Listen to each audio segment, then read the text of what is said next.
Well, in light of the slow news week, we do have some important things that we want to share with you today.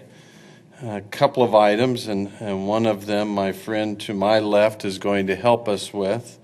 We have a program called Envision America.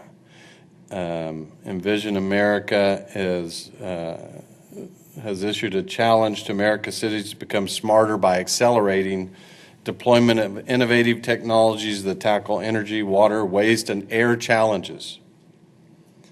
Cities were selected for participation in the program on the basis of several criteria, including goals, existing cross-sector collaborations, and a commitment to developing innovative approaches foundational to a smart city.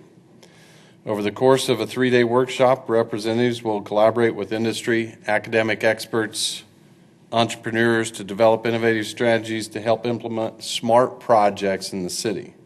So here to tell us a little bit more about that is Mike Maida, our Chief Information Officer. And Mike, I'm going to turn the podium over to you, and you can share about how smart we are.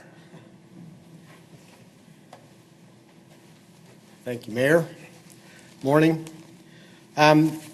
So as the Mayor indicated, we've been selected by Envision. This is the second year that Envision has done that. They do 10 cities at a time.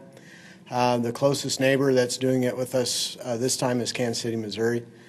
At the workshop March 6 through 8, we will have participants from the IT department, from Public Works, that will go through a workshop and discuss certain activities that we have pushed forward. One of those would be traffic signaling, possibility of water flow, air quality.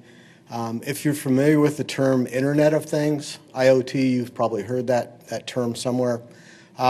This is the ability for us to put sensors. For example, you've heard the Chief of Police mention shot spotters. We could use sensors for that type of technology. So this is an opportunity for us to kind of get a jump start where we utilize both public and private sector folks that will come to the table and workshop with us through that process of looking at what we determine to be smart city technologies. As you can imagine, when you use the term smart city technologies, that's a very broad base of things, right? It can be anywhere from putting sensors in our water pipes to putting sensors out in the community to measure air quality. So a very broad swath of opportunity when it comes to smart city technologies.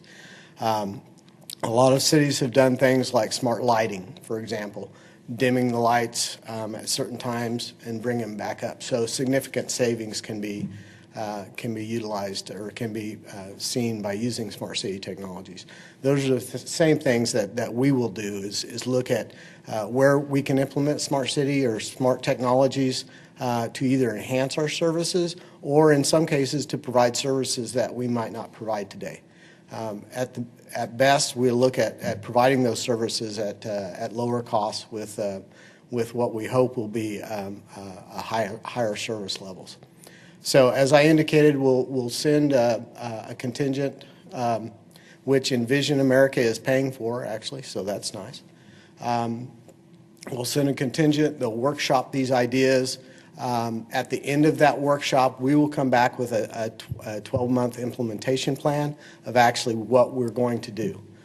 So at that point in time, then we can come back and let you know what those actual activities will be within those smart cities.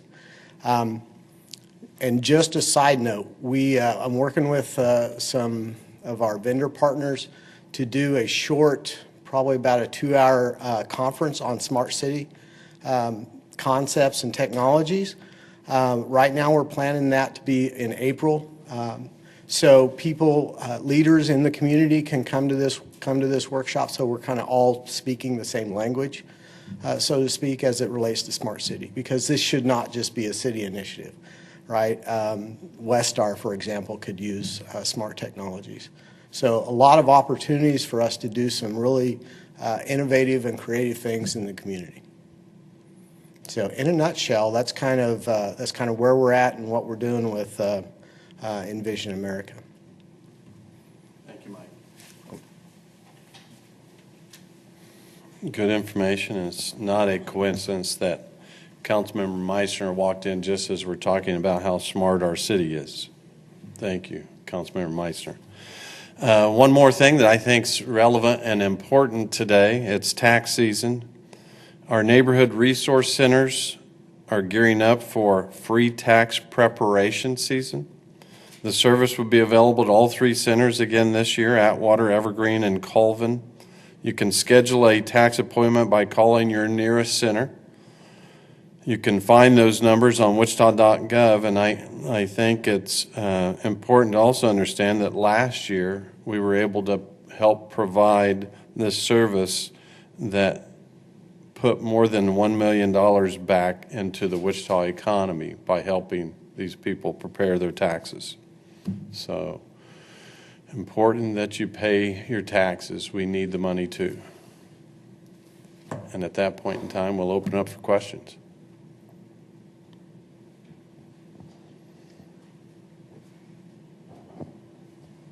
Mr. Mayor, in light of everything that's been going on this week, does the city have any concerns about its partnership with the Stephen family at the Wichita Eye Center, or I guess while this investigation is going on?